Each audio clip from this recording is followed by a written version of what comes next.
Let's see. As I said, I like to drive. We travel a lot. These are all my whole family right here. They've traveled with me. We travel a lot, and we wind up staying at a lot of cheap hotels. Essentially, I drive until I can't drive any further. That usually happens to wind up coinciding with some place called like Motel 3. Not even quite Motel 6. And we got to this one place, and I was in the shower, and I was going to get some shampoo, and I was like, whoa, there's no shampoo bottle in the shower, there's no shampoo bottle in the bathroom. So I grab a towel, and I grab 2 towels, and I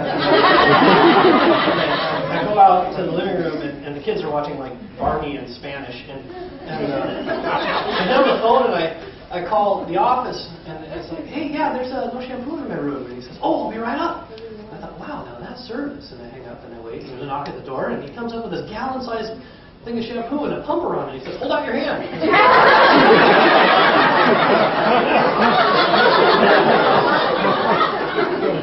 Your wife and kids will have to come down in a minute. Thank you.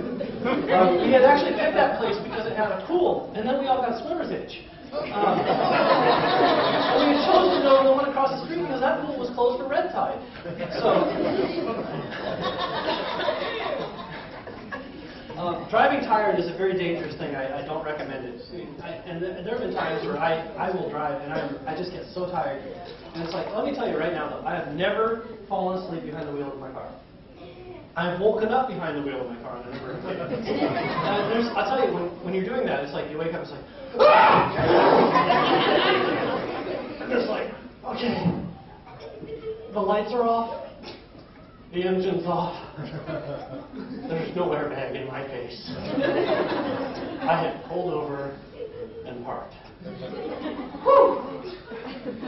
And now I've got enough adrenaline to go for another 50 miles. In order to combat the sleepiness, I actually started getting into the books on tape. Are you familiar with these things, books on tape?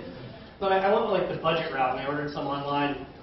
I got like the book Seinfeld wrote a couple years ago, and said, read by the author. And so I bought that. We're driving along, it's really late, and I popped that in the stereo, and I'm driving along and waiting. Then you hear a page flip. And another page flips, and you hear like, that was pretty good. Oh no! And I mean, so we had to do other stuff. A few years ago, we took a big long vacation down the West Coast. If you have actually been to my website, you may have read this one. We took a big long vacation trip down the West Coast, and when we were coming back, we had gone to Disneyland. We left Disneyland late afternoon, early evening. We're driving back north through California. We got to the point where we're like north central California somewhere, and I am just beat. And I bought like a bunch of coffee in Oakland or some place where they didn't shoot me. And I'm driving along, and it's like, oh, this is bad. Gas mixed right. Gas mixed coffee. Driving along, it's like, then I see that blue and red beacon. Police? No, Chevron. I get off the freeway and I pull up to the gas pumps and get out of the car. Pull out the credit card, slide it. It says, remove card smoothly. Select grade, I put the gas pump in. It's like, ding, ding, ding, ding. Oh man, that car is dirty. That's a lot of bugs on the hood of my car. Probably cutting down the gas mileage. Oh. And then pump says, beep, do you want a receipt? Yes. Pump says, beep, do you want a car wash?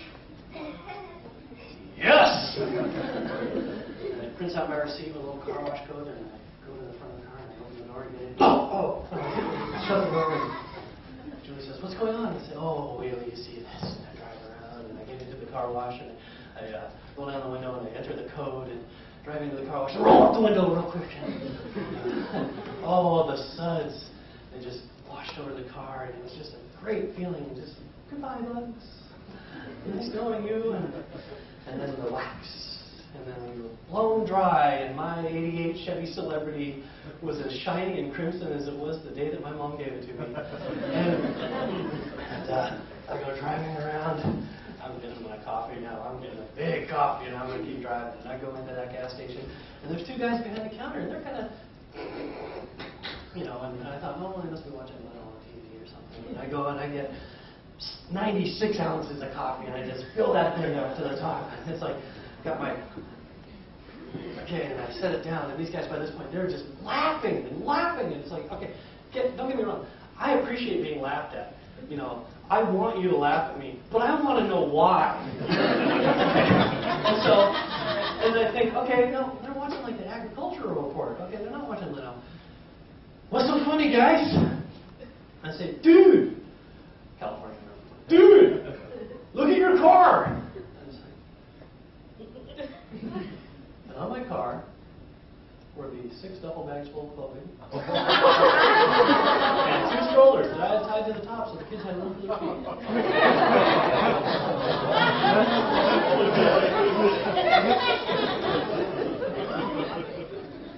Just doing my laundry, boys. With hot wax, dude. The kids like shiny clothes. I get my coffee and I get in the car and say, honey, where did it all go?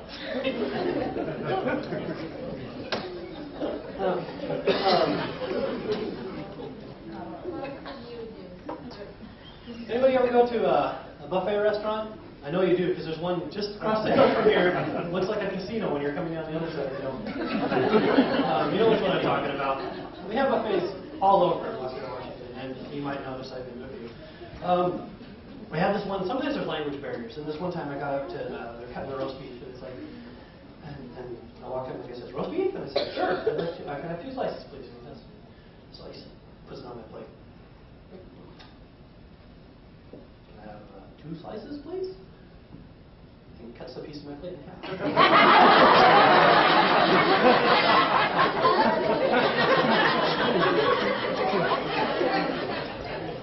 Can I have another one?